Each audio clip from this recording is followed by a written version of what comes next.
Hi. Um, I want to ask if there are any questions.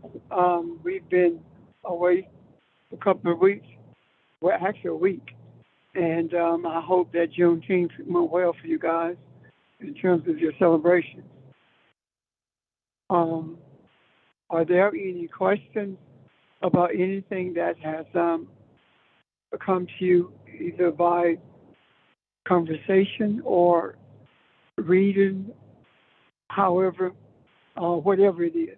If you have any questions about it or questions about what we last discussed, would you raise them now?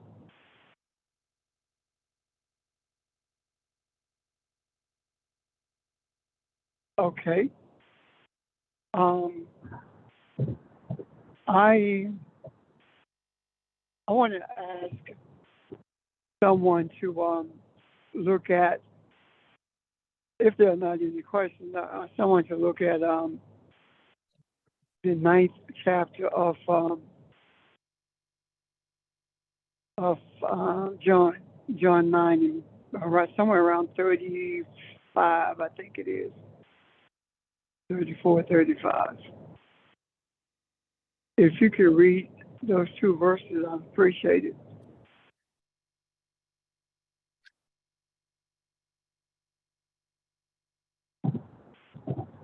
No one reads?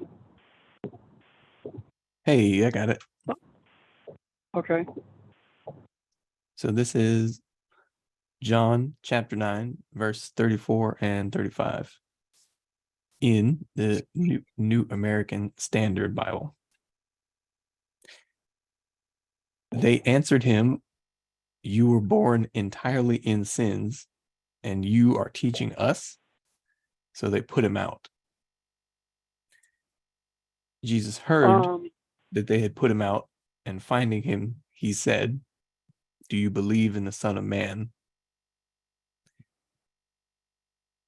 He answered, read "Who on is..." there. Yep. He answered, "Who is he, Lord, that I may believe in him?" Jesus said to him, "You have both seen him, and he is the one who is talking to you." And that's through verse 37. Okay. Um, the verse I'm looking for is the one that speaks about um, those who, the blind, those who are blind, those who, I can't remember exactly what it says. It Oh, may be okay. a little bit low. Yeah. It is, I think it's verse 39. And Jesus said, "For judgment I came into this world, so that those who do not see may see, and that those who see may become blind." That's it. Thank you. This, of course, is in reference to the young man who was born blind, and Jesus brought healing to him. And the um, the priest questioned whether or not he was blind from birth. As a matter of fact, the priest was trying to force the young man to say what they wanted him to say, and then they started interrogating his parents. And in doing so, the response they received was not one that they wanted to receive. The response that they received from the parents was that he's our son, and we know that he was born blind. Basically, it's what they were saying. And then, because he would not say what they wanted him to say, they excommunicated him from the synagogue. They would not allow him to come back to the synagogue, no differently than if if we were to make statements in church that's contrary to what we have been told the truth is, then we also receive the same treatment.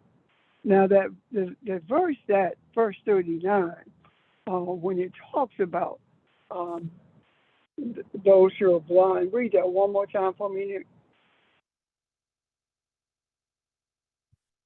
Okay.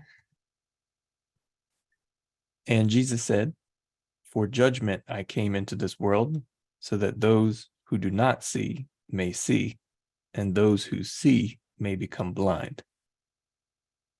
What Jesus is saying in that statement is that, yeah, I came into this earth for judgment to make decisions about what's happening in the earth, and those who are blind, believe that they can see. And what he's saying is, those who think that what they are teaching is correct. It's talking about religion who really think that they see everything or see it all. It's talking primarily about the Christianity, Islam, etc., all the isms.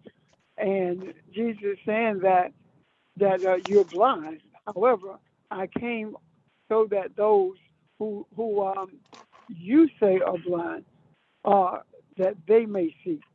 And Jesus is saying that the religion only sees outwardly. It only sees the appearances of those things external of it. However, those who are in search of truth are those who are said by religion to be blind. They are said to be blasphemous. All these labels are put on them. But Jesus is saying these are the ones uh, who I came to open their eyes. Jesus is saying they are not blind. Now, all of this uh, was leading up to actually chapter 10 when it talks about being the good shepherd. Uh, when Jesus talks about the ones who were considered blind are the ones who see. And then he goes to, I am the good shepherd. That all of that is tied in together because it's talking about how Jesus, would you mute your phone, please? How Jesus came into the earth to bring sight, to bring enlightenment to everyone. Would you mute your phone, please? And as a result of his coming into the earth, he began to teach something. And the thing that he started teaching based upon the opening of this young man's eyes was this, his eye rather, because the blindness is actually a metaphor.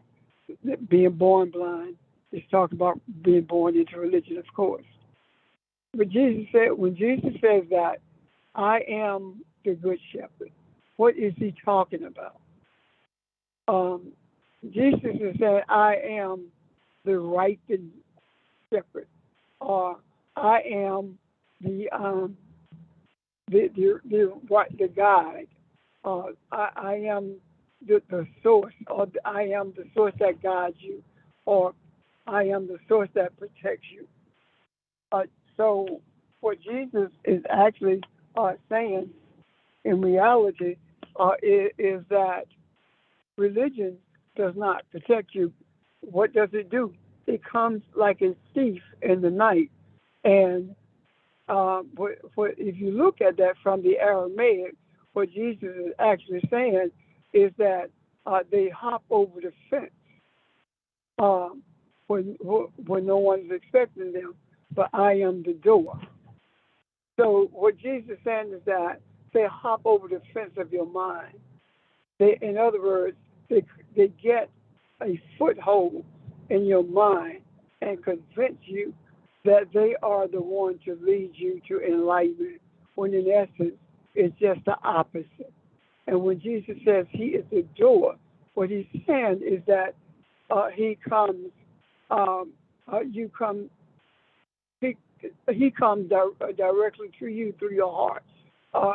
He does not present himself as being something or someone that he is not, as does those who are in the priesthood.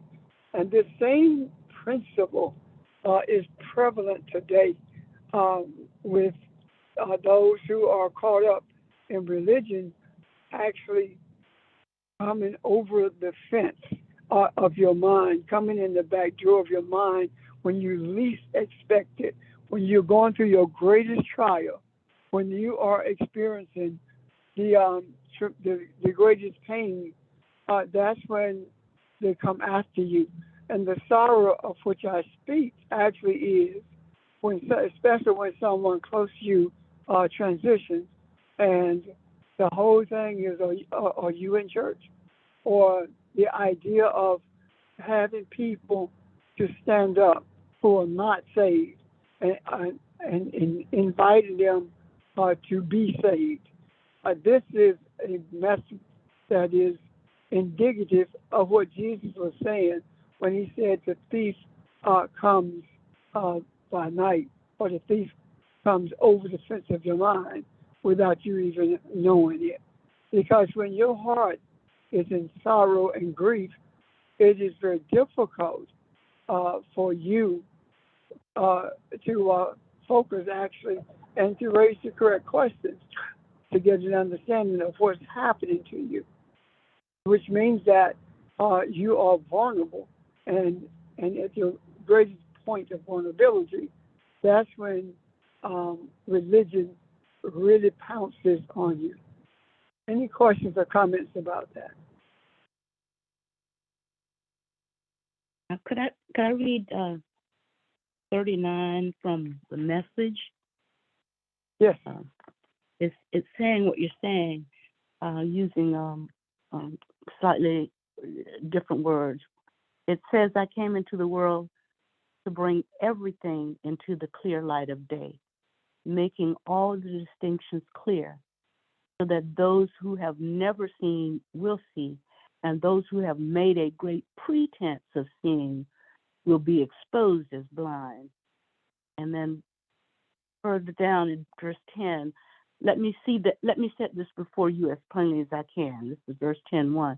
If a person climbs over or through the fence of a sheep pen instead of going through the gate, you know he's up to no good, a sheep rustler. The shepherd walks right up to the gate. The gatekeeper opens the gate to him, and the sheep recognize his voice. He calls his own sheep by name and leads them out. When he gets them all out, he leads them, and they follow because they are familiar with his voice. They won't follow a stranger's voice, but will scatter because they aren't used to the sound of it. So it's saying what you're saying, that those of us who are seeking truth and follow truth understand that all of the other sounds out there, distractions, the isms and schisms, are not the truth, and we won't follow that because it just sounds like the chaos that it is. Absolutely. And when it talks about, even when it mentions the word pasture, the pasture comes from a word that means light or guidance. So when he takes them out to pasture, what he's talking about is taking them or guiding them to enlightenment. So in actuality, it's not talking about an individual person as much as it's talking about the light of the truth being seen by those who have been blind since birth. Thanks for that, for reading that. Anybody else?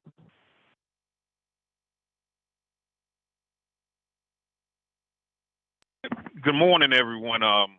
Reb, from what I've heard so far, what Nick was reading and your narrative on it, being kicked out of the synagogue, those priests, they were in a position of power. They weren't necessarily there to teach. And when you look at Jesus, from his perspective, he always wanted to teach. and you can look at some of his examples with the Samaritan female, dealing with his disciples. So there's a big difference in between that priesthood that did not want to teach. They just wanted to dictate, tell you what to do. And I've always looked at it as teachers do the world good. Kings and queens, they just want to rule. So if you look at teaching just from a practical standpoint, Coach Don Staley is a good teacher. Yet, the powers to be that rule professional basketball, they're going to try and do everything to stop her from coaching a male's basketball team. Yet, she is an excellent teacher under translated to life, and most African American coaches can do that. Going back to the Grambling coach, Eddie Robinson, Chaney, Nolan Richardson. So it's just a thing of when you teach, you really want questions, well, even if it's against what's being taught, and you want to see that person or that colony of people get to the next level. Thank you. George, you're right in that they did not want to teach; they wanted to manipulate, and they were actually using the power that was given to them by the Romans, because they had not received the power that they were exercising from the people, neither had they received it from our Creator. It came directly from the Romans, and when we look at this, what we see actually is Jesus telling us that the reason we are being enlightened is so that we are able to deal with the pains of life. Well, we are able to deal with those things that confront us in life that we see as burdens, as opposed to being opportunities to be enlightened and to be strengthened. When it talks about the idea of the sheep, when the word in Aramaic that talks about to find in pasture, what is actually telling us is that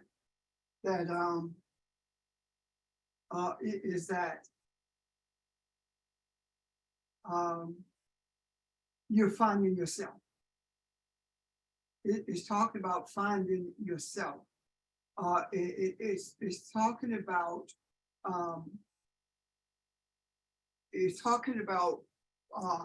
finding yourself, because that word find is a word that comes from the word Shekinah. Its root has the same root as Shekinah. So when it talks about finding yourself, it's talking about finding your dwelling place in the divine presence of our Creator. Does that make sense?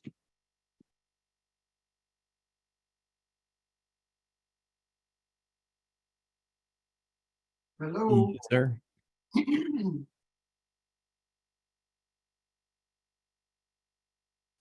So when it talks about the idea of entering the gate or coming in by the door, it is so you can find out who you are. It's not about you trying to understand who I am, because it's impossible for you to truly know me if you don't know yourself.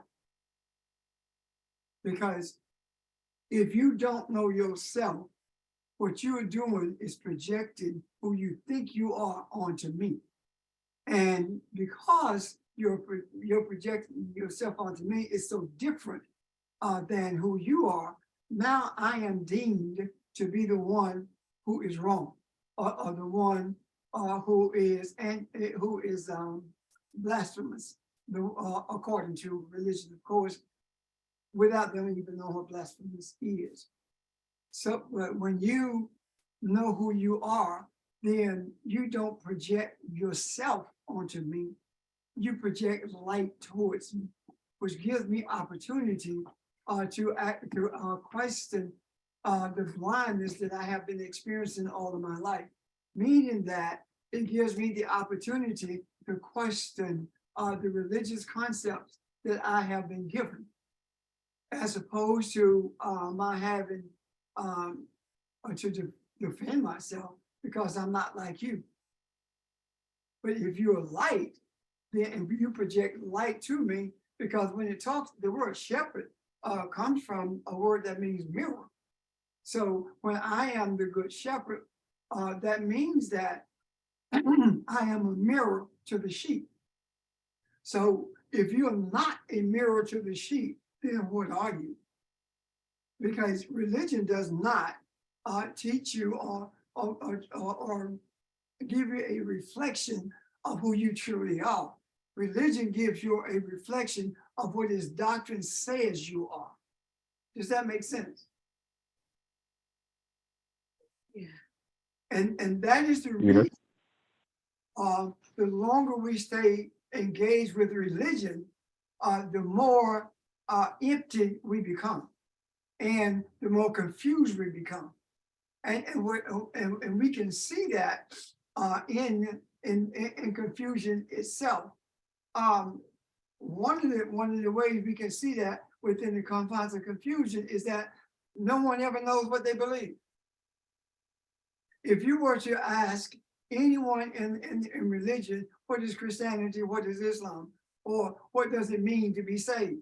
Well, when Jesus used that word saved in this scripture, Jesus is talking about renewed life. Has nothing to do with what we call salvation.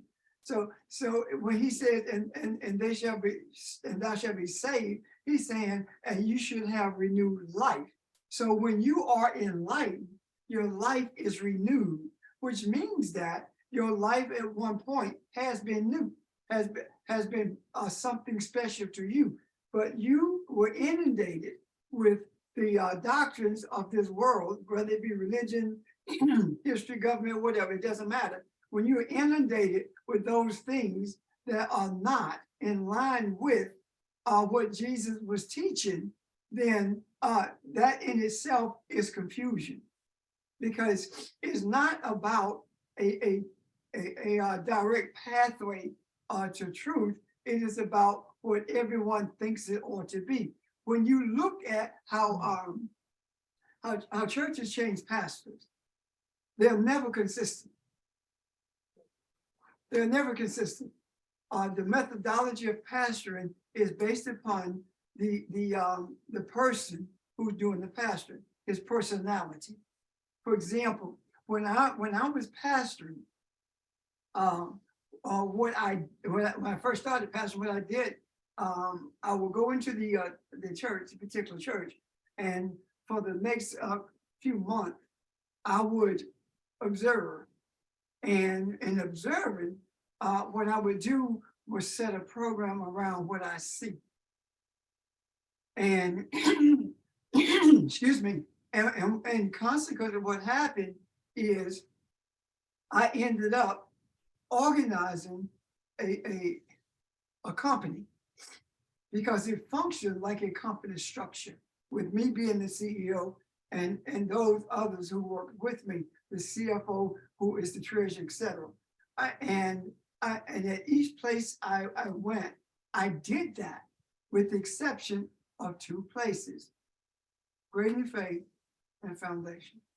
I never did that, because by then, when at Great in Faith, I did not see what I see now. However, deep inside of me, I knew there was something different, but I didn't know what it was.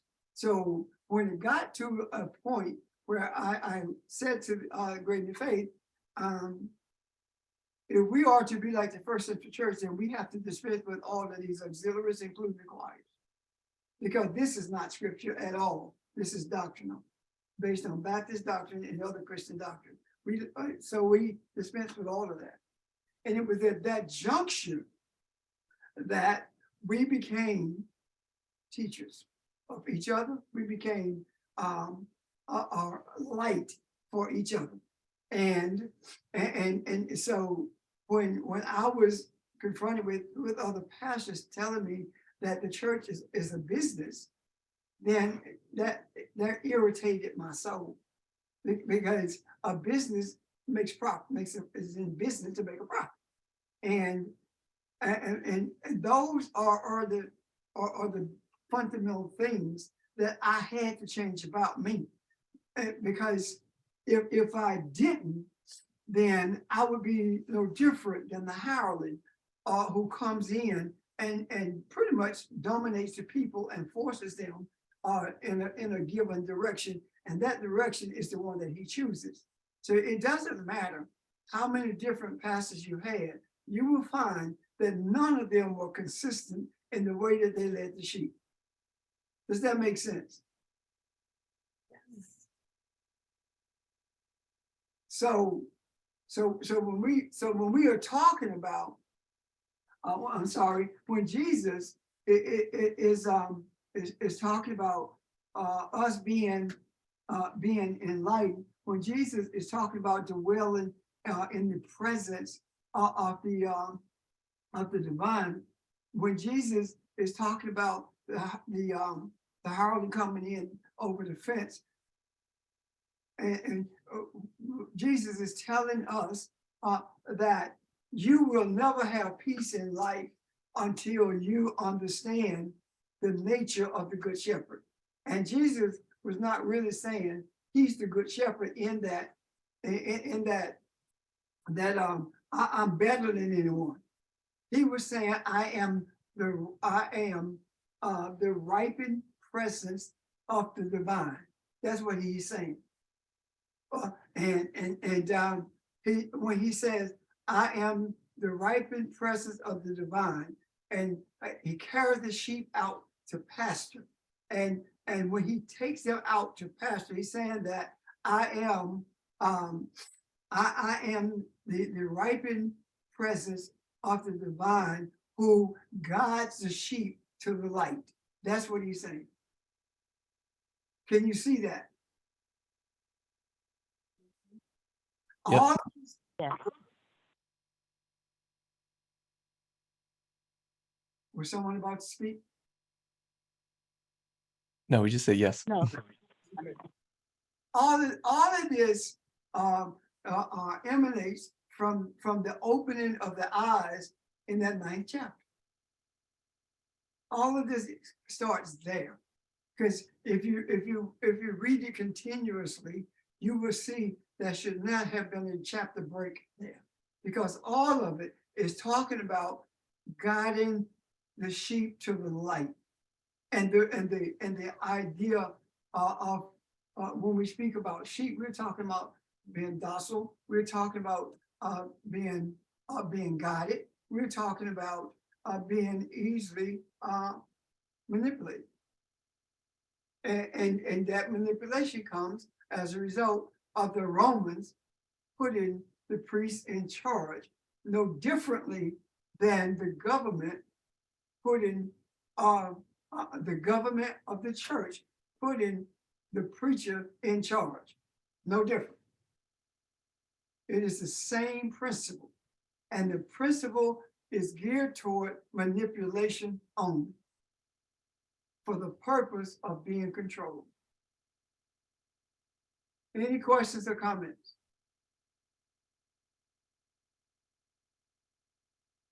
Yeah. I think it's interesting that if you sort of at the end of this story of the shepherd and the sheep, at least in the New American Standard Bible, it says, and this is John 10, verse 6, this figure of speech, Jesus spoke to them, but they did not understand what those things which he had been saying to them. And I just think it's interesting that it points out directly that it is a figure of speech or metaphor used to teach a particular spiritual reality. And if this particular example is a metaphor or figure of speech, as it says, then there are probably many others used to indicate deeper things than what is being said on the surface level. So I just think that it's interesting that there's a direct reference to the fact that these are meant to point at deeper things than purely a literal interpretation, as is the case with everything in the New Testament or most places in the Bible. Thank you. Thank you. Anyone else?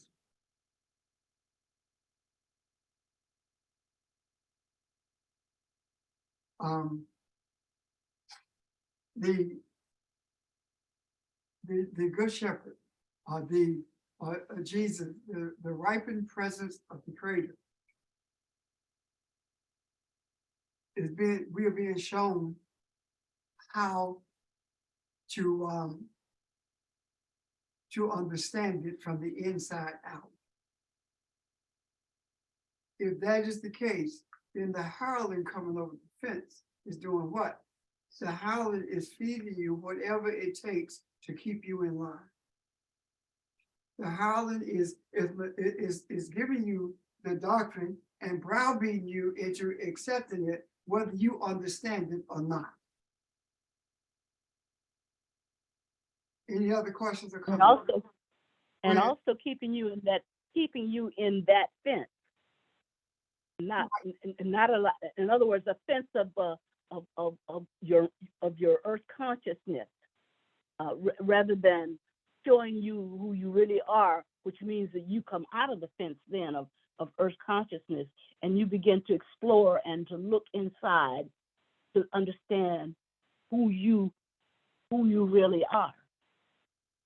So when it's like enslaved people, when you're beaten and browbeaten and literally beaten, it's all you can do to think about surviving the day. But they didn't just take that. At night, they did more than just sleep. They thought about and envisioned themselves, some of them being in a different lifestyle, being different, being free, not being told what to do, not being beaten every day. And those were the fires that sort of helped others leave and then come back and get others and bring them as well. So the issue is, do we want to stay in the same fence that we've been in all along, going round and round in this fence, taking what's given to us, not necessarily finding who we are? Or would we like to, quote unquote, live, quote unquote, life? I don't mean earthly, but live life the way we were purposed to live it. And unless there's anyone else, a question. I have a question. Ms. Barber, when you were talking about them enslavement and those that envisioned something different, does that apply to where chapter 10 says, I am the door, by me, if any then enter in, he shall be saved and shall go in and out? The in and out part, is that you've left out, but you can go back and help others come out and find pasture? I think it could mean that, but what I also think it means is that you can choose then the path that you take, rather than being told this is the only path you will take. Okay. So the in and outness relates to freedom, in a sense, freedom as opposed to being enslaved per se. Okay. All right. Thank you. Anyone else?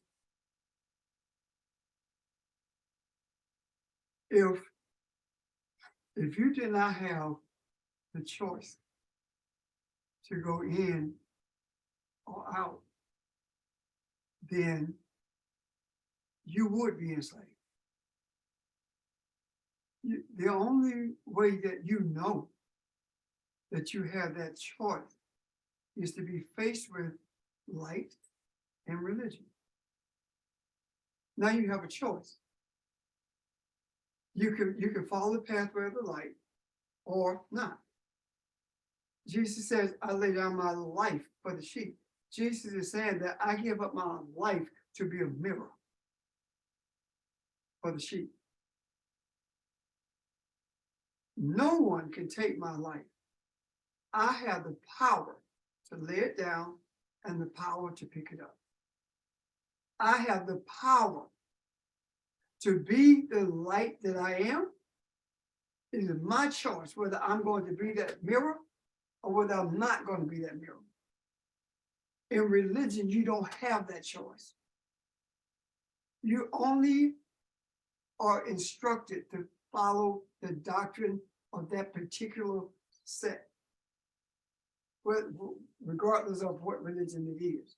When you are enlightened, and those who are enlightened in you, they force you to do nothing. All we are obligated to do is understand the scriptures and teach enlightenment. That's what we do. Whether you embrace it or not is up to you. Does that make sense?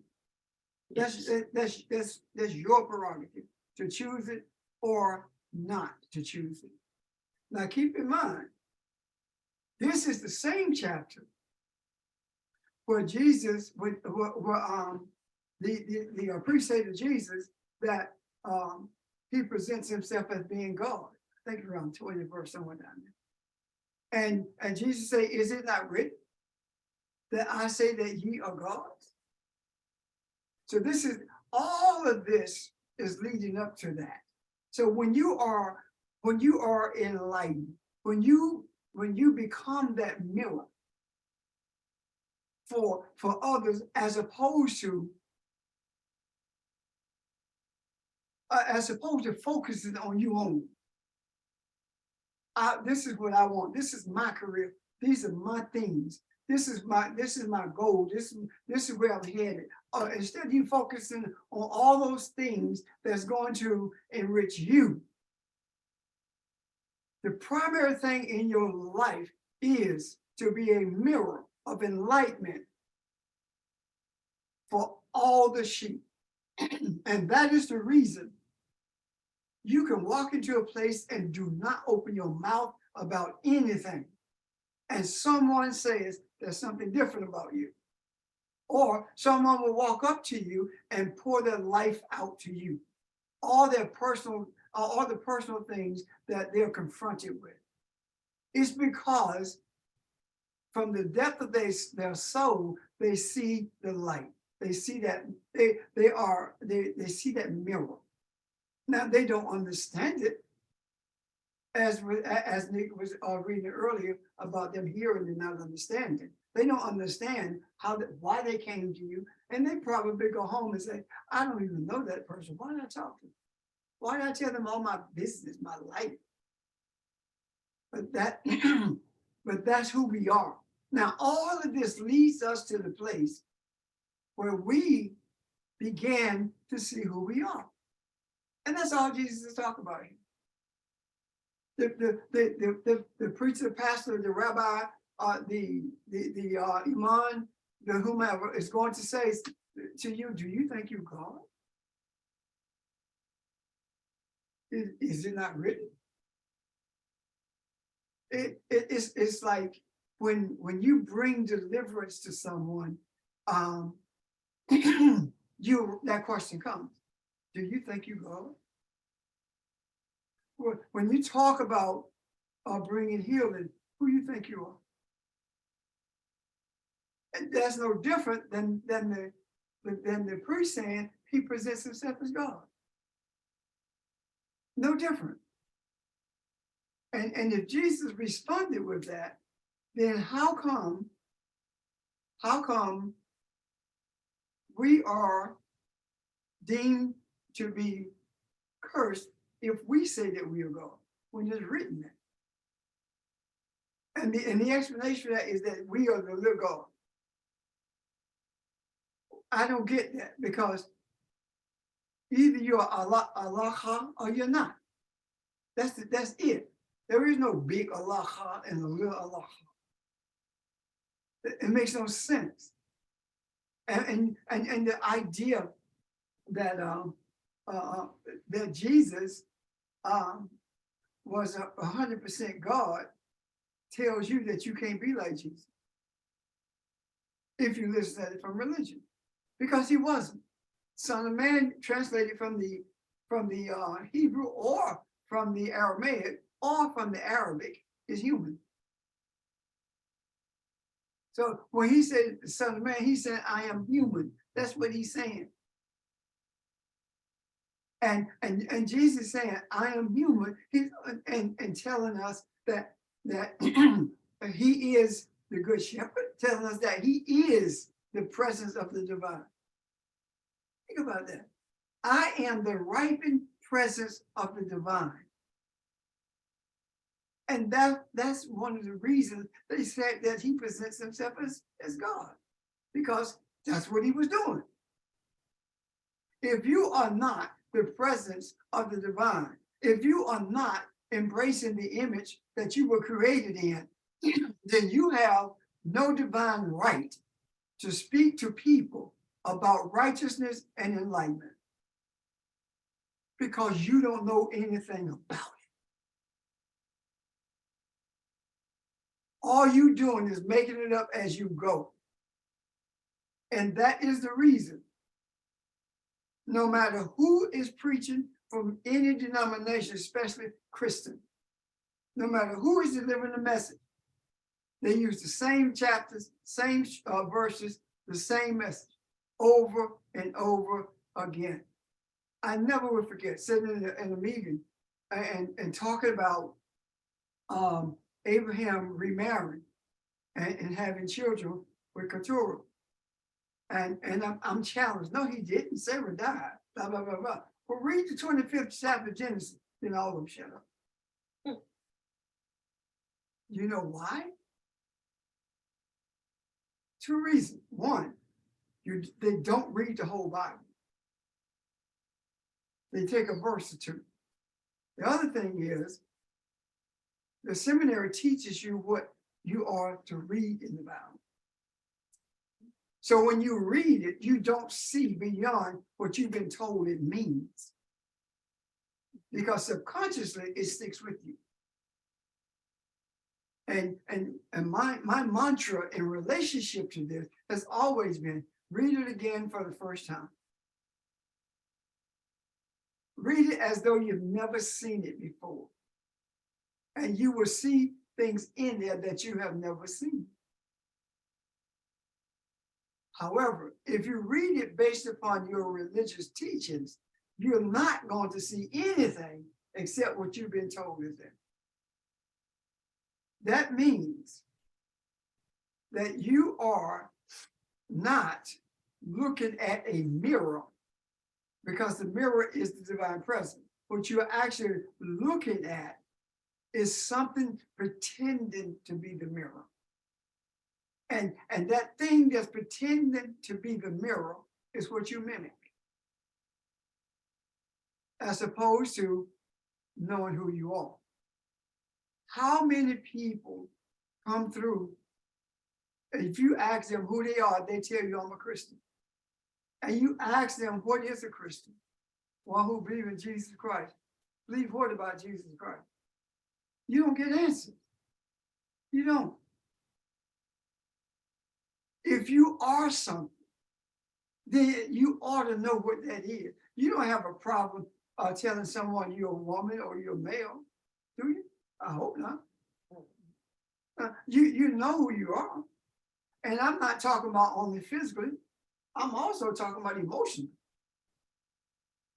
Because there are physical attributes of male or female, but the emotional attributes are different. The energy, the emotional energy is different. Does that make sense? You got any questions about that? Now, all of this stuff that we are talking about is condemned by Christianity, by Islam, by Judaism. All of it is condemned. Why? Because it does not give them the space to continuously manipulate without being challenged.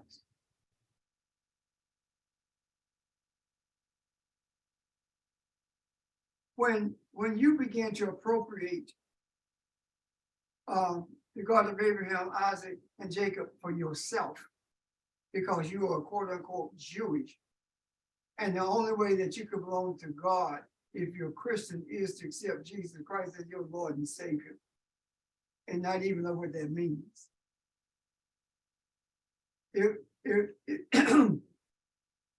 This in itself causes us to be excommunicated from our settings, religious settings. They may not excommunicate you physically by telling you to leave and don't come back, but the excommunication also comes by ignoring you,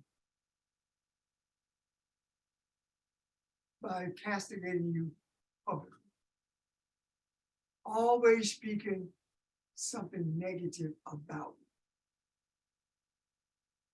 Questions or comments?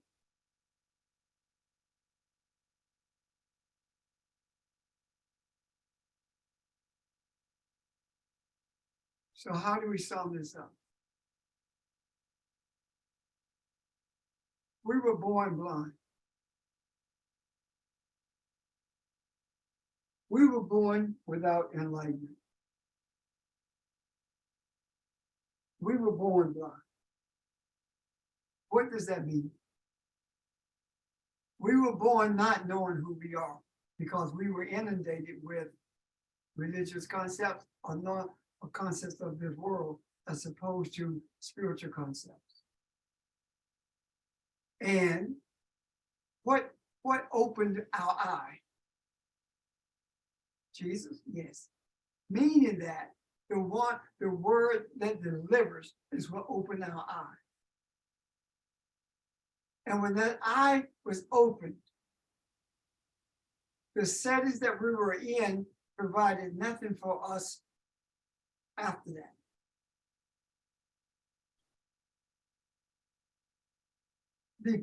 Our parents, and I'm not talking about biological parents necessarily, I'm talking about those who are already enlightened, says to those religious leaders in power, all I know is that he believed these concepts. No, he doesn't. And now you are excommunicated. You are ostracized. And Jesus says, don't worry about that. Don't concern yourself with being ostracized because I am the good shepherd. I am the ripened divine presence. I am the divine in your presence. The thief comes by night. He comes to rob, he comes to steal. What are you saying? I am the one who comes through the door. I am the door. The word, the enlightenment is the door to your heart. Religion doesn't come to your heart. It comes to your mind. Think about that. You process with your mind, and religion manipulates you. We know that our minds are easily manipulated because we make statements like, your mind would tell you to do anything. Have you not heard that? You can't always follow your mind. Those are the concepts that we know, but we don't understand. So Jesus is telling us that enlightenment is the doorway to your heart, to your soul. And you have a choice in this matter. You can embrace the enlightenment or you don't have to embrace it. I am your shepherd. In other words, I'm your mirror. The word is the words are your mirror. The words of enlightenment are your mirror. You must see yourself in the spiritual nature of what's written. That has to be a mirror for you. You cannot worry about whether it's a mirror for Janice or for anyone else. It's your mirror. And once you see yourself in that mirror, what are you going to do about it? Are you going to embrace the self that you're shown, or are you going to continue to be manipulated? When you embrace the self that you've been shown, you are seeing the spiritual essence of your being. And now that you are seeing the spiritual essence of your being, you are living that, you're embracing that, and you're continuing this journey. Now you become the mirror for someone else. You become the shepherd for those around you, meaning you don't browbeat them, you don't try to force them. All you do is be who you are. And that will show them, people like, you're so different now. You're not the person that you once were.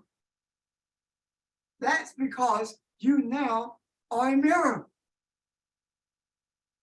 They see that mirror. Oh, I wish I could be like you. You can. You are like me, you just don't realize. And then in order to throw you off balance, you're told, so now you God, huh?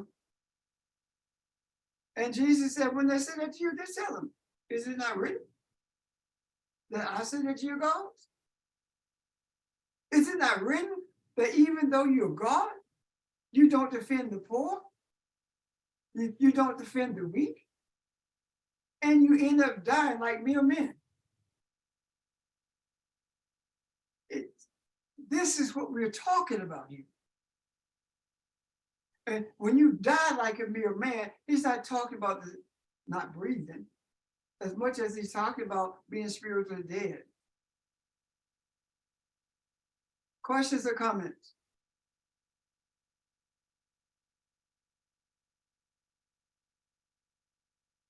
That phrase, son of man, is never really fully addressed in religious settings, in particular in Christianity. Yeah, It seems like one of those things that is that is the sort of essence of what religion is, and that is it is accepted and not questioned and assumed to be related to everything else that is being spoken about on the surface sort of religious level. But it is not understood. I agree. And that's purpose. Because if that's understood that Jesus is saying that he's human, if we embrace it that way, then what? I can't elevate myself as your pastor man. Because both of us are human. So now you ask, if both of us are human, and what sets you apart from me? Reverend? Being ordained? What sets you apart from me? If Jesus is saying that he's a human, and Jesus is saying that he came to minister, if Jesus is saying all these things, right? Then what does that mean? If he human and we human, that means that I am obligated to understand what we're being taught so that I can share that with you, because you're being human. Just like I am human, gives you the same opportunity to know yourself. The question is whether or not you're going to accept it. Anything else in that regard, Nick? Or anyone else for that matter?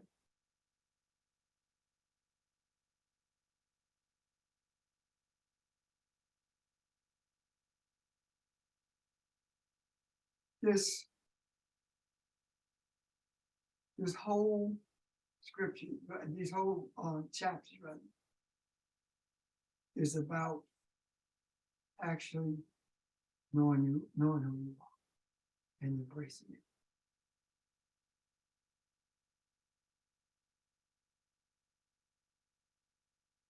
So that's where we are. And that's all I got.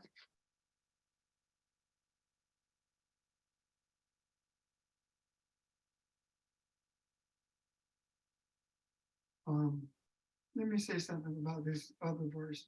I give unto 28, verse 28 in John 10, and I give unto them eternal life.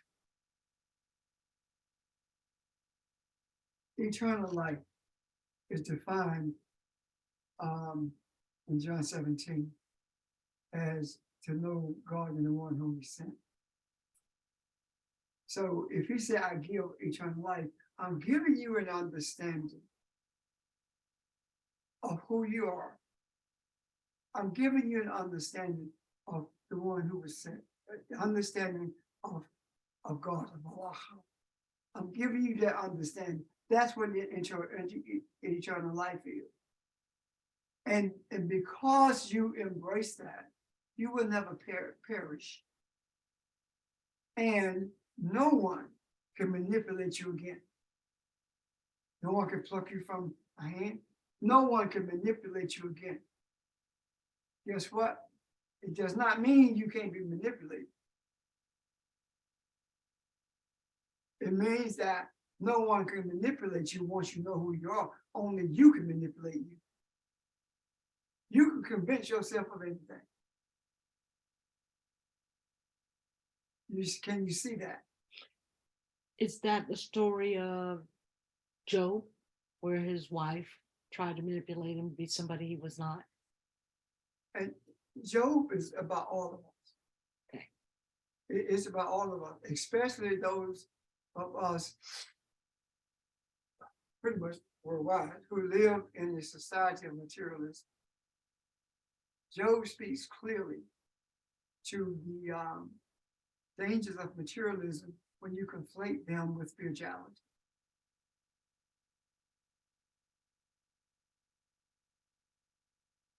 Questions?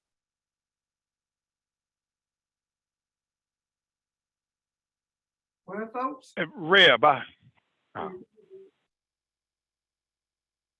can go ahead, Reb.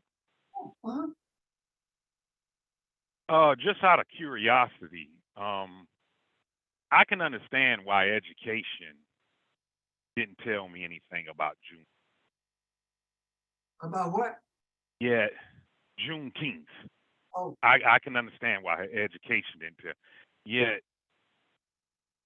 it concerns me that the United Methodist Church never told me anything about Juneteenth. However, I did grow up. Hey, where are we going today? Hey, celebrate Juneteenth.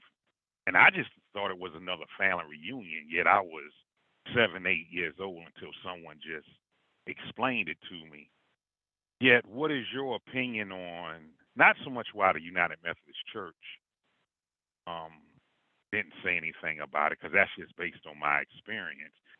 Yet, just in thinking about it, I think the only reason why black churches at this very moment acknowledging Juneteenth, because white folks are doing it. Walmart celebrates, it acknowledges June. All the stores, just like Cinco de Mayo or Mayo, had a big cookout for it. So, but back when I was growing up, why is it that the church never talked about it, or did the church at one time talk about it and it fell off, bada bing, bada boom? You understand, Reb, or you don't understand? I do. First of all, Juneteenth, the white establishment is doing everything they can to make Juneteenth a holiday of diversity when it's not. If you look at ads, if you look at Juneteenth paraphernalia being a model, most of the people you see are white. That's an effort to extract the true meaning of Juneteenth from it and let it become a run-of-the-mill holiday. Juneteenth is more than a celebration of the end of slavery. Juneteenth is an opportunity for Africans to unify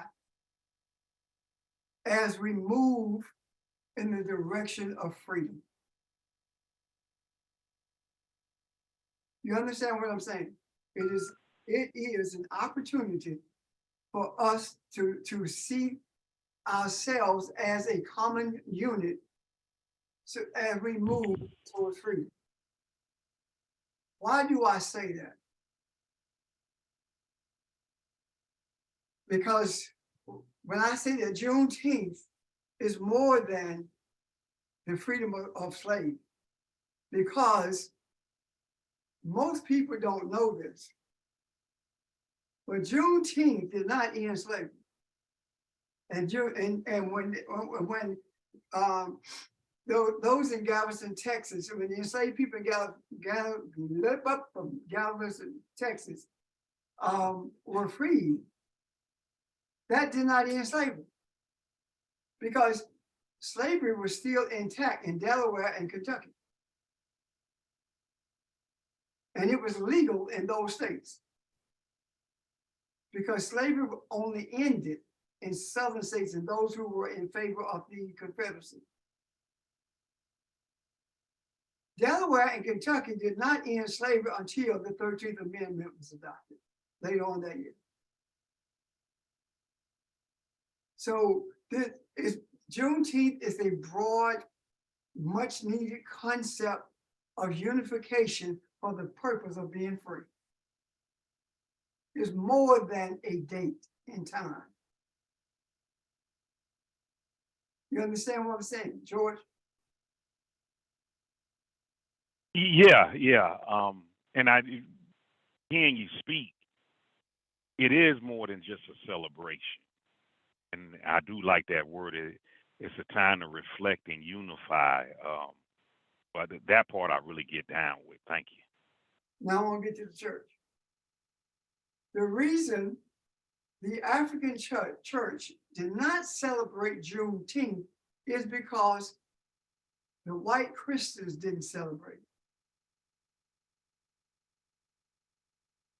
We only in the church do what we were told to do by Caucasians. And anything that we do that is not approved by them is pagan. And we bought into that.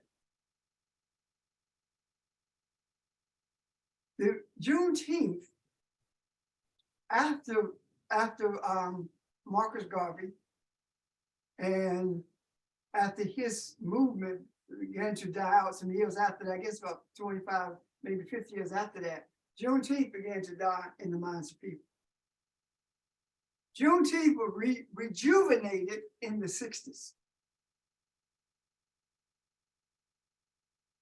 We are the ones who rejuvenated.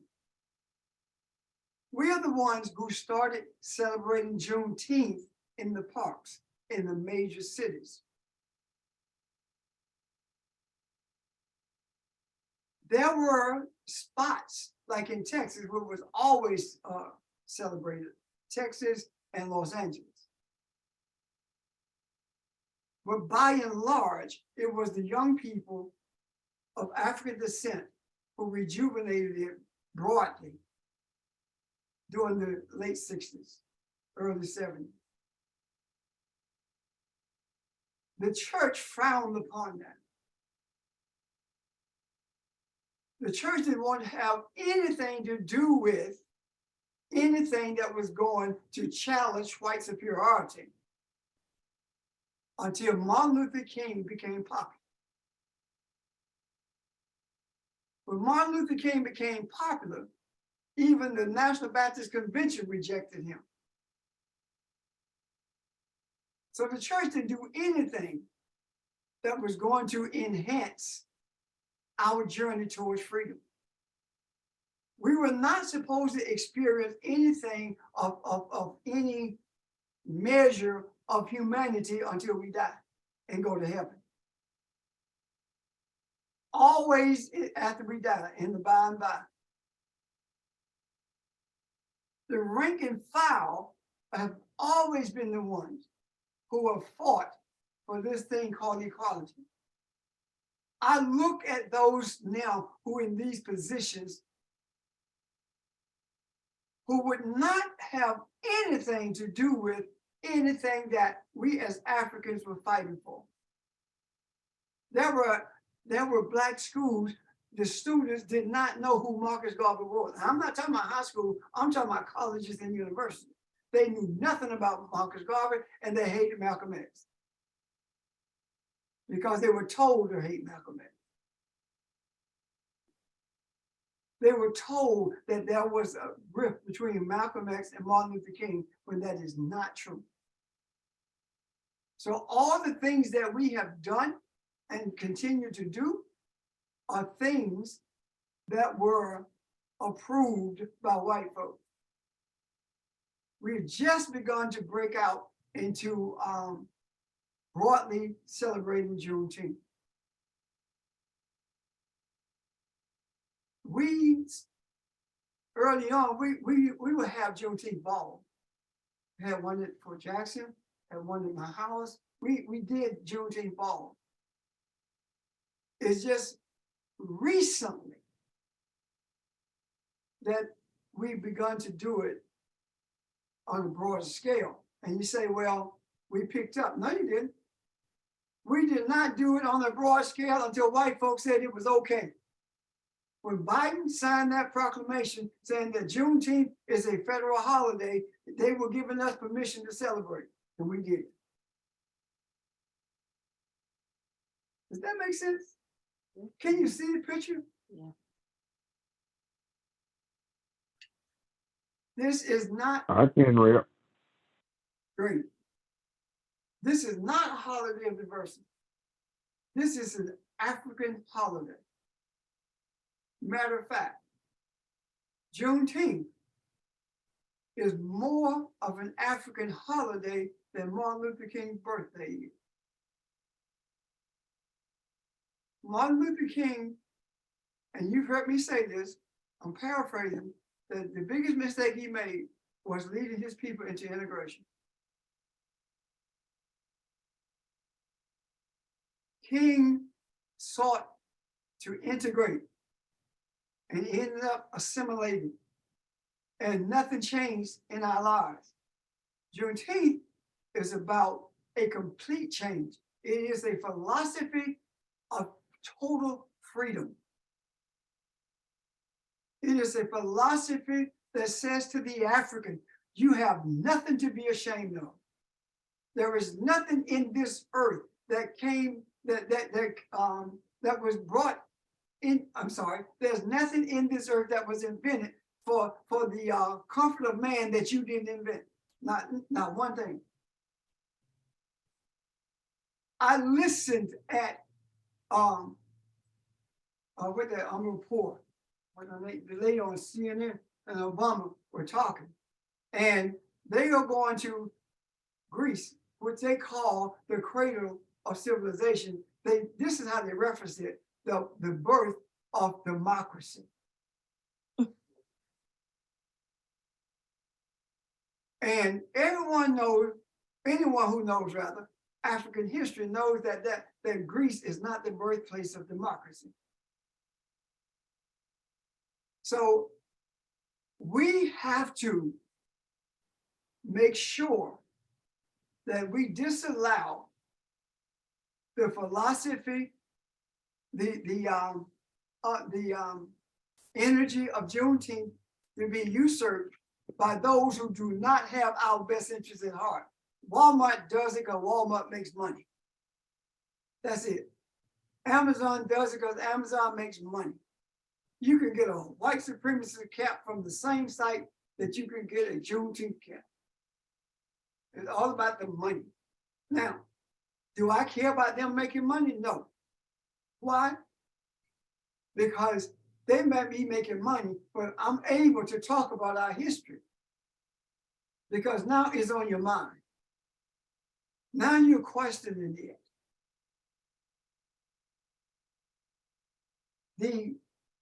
It was at Juneteenth. I'm gonna put this, trying to be delicate. At Juneteenth, the first one they held in Union, not the, well, we did the first one at St. Paul, but I'm talking about recently. A few years ago, about 2 years ago, was it before COVID? I don't know. May have been.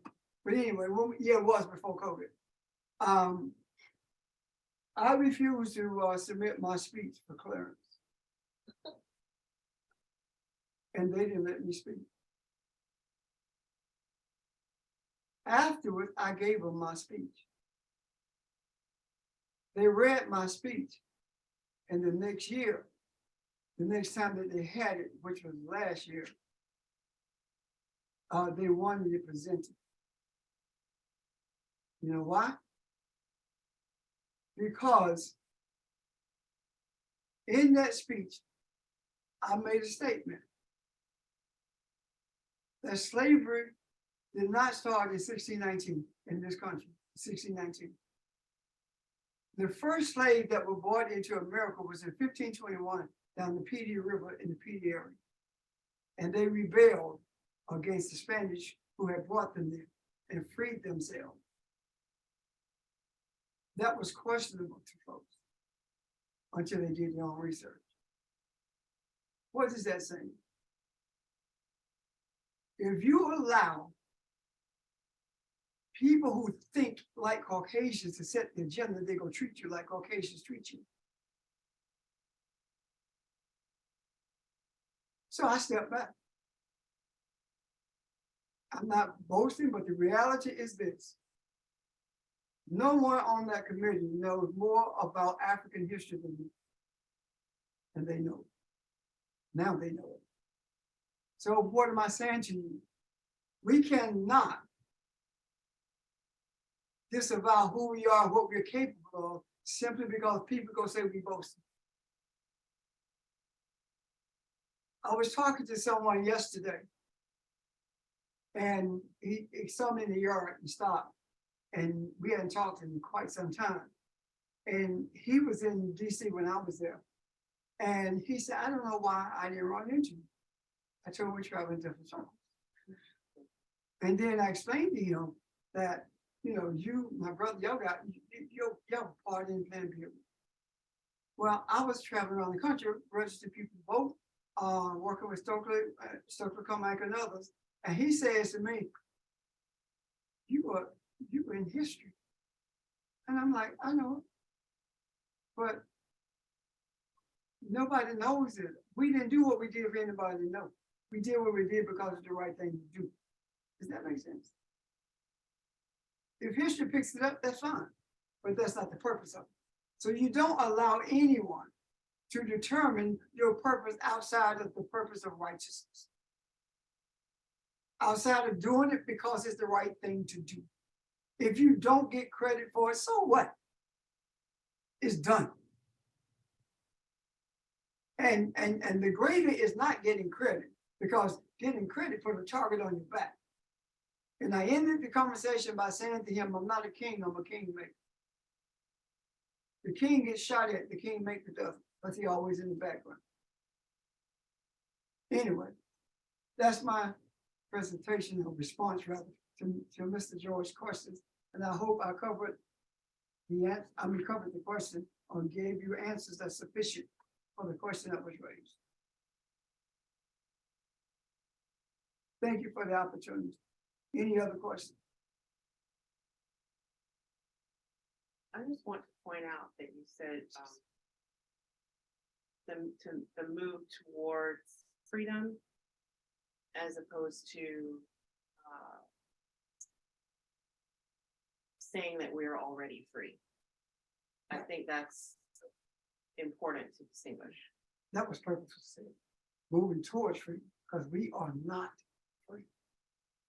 Simply because we have 10 people in corporate America and 1 million outside, that does not mean we're free. And there are so many things. I mean, the track star who died in childbirth, the disparity in healthcare and knowing that more African women died during childbirth than anyone else. Knowing that and not moving to do anything about that. And most of the death in childbirth is because the complaints of the Black woman during childbirth are not responded to. Serena Williams would be dead if she was not Serena Williams. Demanding that she get the treatment that she needed. A blood clot in her lung could have killed her instantly. So, we know we are not free. Not in terms of this world. Our freedom is spiritual. Our battle is to make sure that as above, so is below. And in order for as above be below be like as that which is above, meaning that this physical earth must function as does the spiritual world. So when you're spiritually free, you're still obligated to bring that freedom into this world, to this earth. It has to be practiced. And that freedom does not speak to revenge at all. It's not talking about vengeance at all. It's talking about balance. Okay? You know, I can't help but think about our earlier discussion with the hireling, sheep, and religion, and feel that religion is not the only system that wants to tell us who we are. Religion is the dominant system. There is no difference between religion and government. They are one and the same. They function different. The church tells you what you are. The government says if you don't act like what they told you are, we're gonna shoot you. Where's education in that system of education? There's government. Government, okay. Education was never organized for the purpose of educating. It was organized for the purpose of manipulating. Look at the reason schools are being built the way they're being built is to get kids acclimated to being in prison. Look at how schools are being built. They're not welcoming places. The schools that are welcoming places are in predominantly white neighborhoods. Look at Trail and look at Spring Valley. See how different they are? Mhm.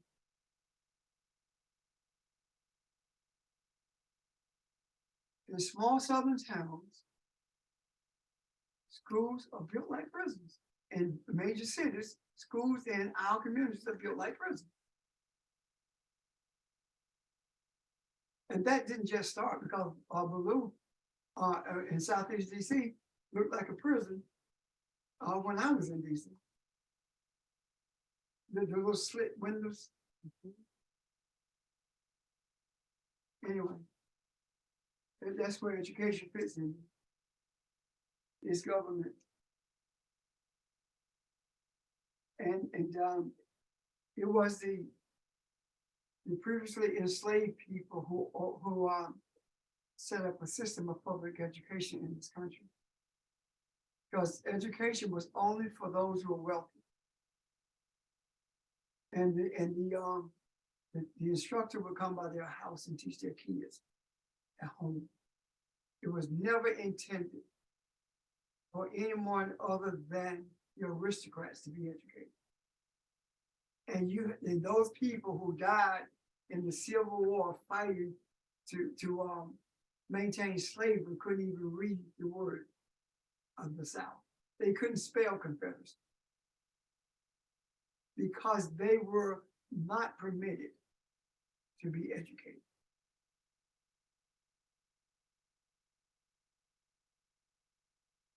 I'm done. That's all I got, unless there are questions or comments.